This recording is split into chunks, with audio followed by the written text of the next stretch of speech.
Hey everyone, this is Ashley with CC Mini Digitals. I'm going to do a tutorial to show you how to use my new blurred Christmas branch overlays in Photoshop. I have open a couple of different images that I'm going to use, and then I have open a couple of other files, which this is just the mistletoe overlay. With the branch collection, there's 20 included, and then there's a bonus snow overlay and the mistletoe overlay. So I'm going to let's start with the easiest one first. This one's a little bit more of an extensive edit, but these are super simple to use because they are the transparent PNG files. So I'm going to go up to File and Place Embedded. You can go ahead and navigate to the folder wherever your overlays are saved. And I'm going to use, I have a couple of snow branches in here. I don't know if it was snow branch or sorry, I don't know where it's at. There it's at. Okay. Go ahead and double click on that and resize. Now my proportions are the same on both of my images, but if you needed to crop or extend or wanted to maybe move this out a little bit, I have this box checked up here to keep my proportions. But if you uncheck that, you can kind of drag it around wherever you want to. You obviously don't want to drag it too far one way or the other because then it's gonna start to warp it. But if you did want to, so I'm going to go ahead and I'm going to right click this and rasterize my layer. The reason I do Smart Objects is because I can right click on there and I can replace contents, and you can just pick a different one and it will just swap it out for you. So you can flip through to see which different overlay you want to use. I'm going to go back because I want to use this one, but if I right click and rasterize that layer, say that my image was cropped and some of the overlay was sticking like off of the image, you could always move that around, and then while you're on your image you could take your marquee tool and grab, actually let me move that up real quick, put it into the frame, use that marquee tool, grab, edit, and copy. And then if you needed to crop and then move that up, you could just paste and then drag it back down. You're going to probably want to delete, use a black brush at 100% opacity.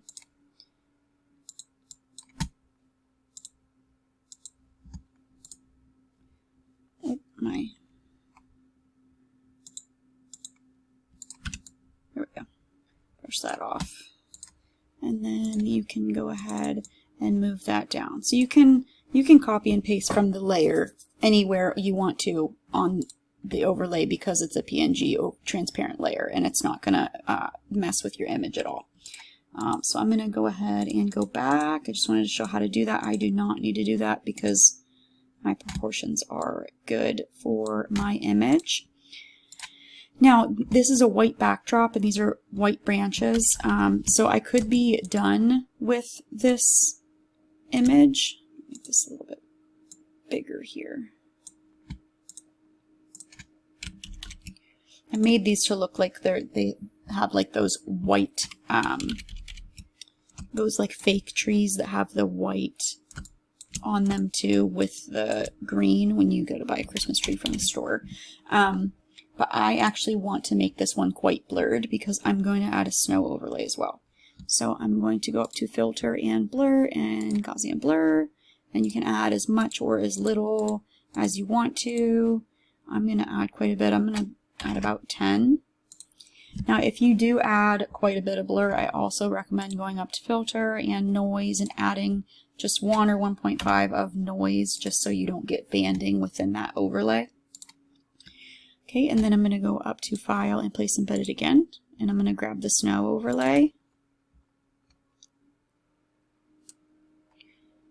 Resize that.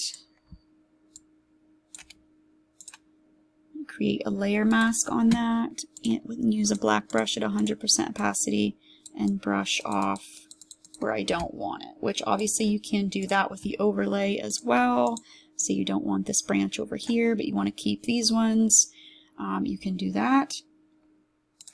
You can completely manipulate the layer. Say you wanted this up here and didn't want this down here. I'm going to go ahead and duplicate this real quick and hide that. You could brush that off. Okay, and then come up to this one, make it visible again. Turn that, and you can kind of manipulate it to look however you want it to look. Okay, and then on that layer mask, I'll go ahead and brush off over here. So that way you just have a little up here and a little down here. You can turn it, flip it, brush it on, brush it off, manipulate it to how you want to use it. You don't have to use it how I already have them laid out for you. I have different overlays and different depth of fields for that reason, so you can kind of play around with it and get the look that you want. While I'm going over this part, I will say I do have it written everywhere and typed out everywhere in my listings, but you cannot legally create new overlays for sale from my overlays. You can manipulate them as much as you want, use them for your client images to sell to your client on the images, but you cannot use my files to reproduce your own overlays for sale, even if you change them. Okay, so I'm going to edit this one now. I'm done with this one. So before and after. Okay, I'm going to do this one. This one is a little bit different because I usually just do kind of studio stuff, but I made a snow branch overlay this time. So it kind of incorporates snow. It's not really realistic, but I thought it would look pretty, so I made one and I liked how it turned out. We'll see if I can replicate or duplicate that edit now. So I'm going to go up to Filter and Place Embedded and grab the snow branch overlay. And then resize if you need to. My size is good. I'm going to create a layer mask. I'm going to get rid of these two little branches right here because I want everything kind of above her head here. And now I'm going to go and create some adjustment layers because these branches are too bright for this image. So I'm going to go ahead and I'm going to create a curves layer. I'm going to check this box right here and I'm going to play around with my curves layer to bring down the brightness a little bit on that. I'm going to create another layer above there, and I don't have to create a clipping mask this time because I created it in between my overlay and the curves layer that I already clipped. And I'm going to put it on multiply blending mode. I'm going to come over to my brush at about 25% opacity. I'm going to hold down Alt on my keyboard and select the background, dark background color here. And then I'm just going to paint over on the overlay just a little bit. I'm going to lower the opacity a little bit more. Okay, and then lower the opacity on that just a little bit. Okay, and now I'm going to add some white into the original backdrop. I'm also going to make the original backdrop a little bit lighter. So I'm going to add a layer above the background layer, and I'm just going to drag that up a little bit. And I'm going to create a new layer, and this is just going to be on normal blending mode. Make my brush a little bit bigger. I'm going to grab the color of the snow here. On 10% opacity is good. Actually, I'm going to do about 20. And then I'm just going to kind of paint in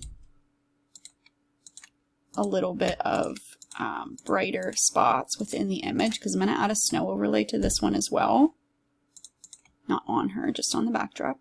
Okay, and then I'm going to go ahead and when I feel like the image doesn't blend very well when I do digital backdrops, I add a solid color overlay over the entire image. And for me, it helps my eye kind of blend the whole image. So I'm going to go ahead and I'm going to go down to my adjustment, create new fill layer, solid color. And you can go ahead and click whatever color you want to use. I want to use a light blue, which it's already on here. I'm going to press OK, and then I'm going to drag this down, and I'm only going to do it on like 5%, maybe even less. It's very subtle, but to me it makes a difference. Maybe I'm crazy, but I like to do that. Okay, I'm going to leave that where it is, and then I'm going to go up to Filter and Place Embedded again, and I'm going to add the snow overlay. Okay, I'm going to create a layer on, or mask on that layer. My brush at my black brush at 100% opacity. I'm going to zoom in a little bit just so I can brush the distracting ones off of her face. Okay, and then I think I'm going to add a little bit of contrast. My edit is very cool. Actually, I'm sorry if the color is off on this because I'm recording on my studio. My other computer, sorry, and it's not calibrated. So if this edit, or if this video of this edit color is like way off, that's why. But the original photo is really a really cool edit to begin with, but I'm going to leave it that way because it gives it that like winter vibe. I don't want to warm it up too much. And I think I'm done with that one too. I might add another layer. 20% opacity, just add a little bit more brush in. That kind of gives it a little bit more of a dreamy look to it. But I thought that was pretty cool, so I wanted to add it in to the Christmas branches too, instead of all florals or poinsettias or all the Christmas stuff. Snow's Christmas too. So, and then I have the mistletoe open just because that's just kind of a bonus thing I put in there. I made a overlay with the white mistletoe too, but I wanted to do this just to select all, edit, copy, and show, edit and paste, because this would be cute to do on just one image, like for Christmas, if they wanted to give it to their husband or something. That'd be a really cute one to do, just adding that to the image. And then obviously if it looks like it actually matches the brightness and stuff pretty good for this photo. But if you needed to, you could click and add your adjustments on here, whether it's curves, create that clipping mask, curves and brightness, or if you needed to desaturate anything. You could add a hue saturation layer if you wanted the greens to be a little bit more saturated or not so saturated. Or if you wanted to change, there wouldn't be a reason, but maybe if you wanted to change to have like kind of that Christmassy color on florals that comes out around Christmas time where it's kind of like really magenta. I don't personally like it, but that's something you could do too. I think that's it. I think the biggest thing is just light and direction and making sure that you correct the overlay to make it blend into your image. A lot of times I see with my original floral branches that I came out with, the florals are very bright on a background that's not very bright, and they stick out a lot, and that'd be easily corrected by just adding an exposure or a curves layer and just bringing down those highlights just a little bit.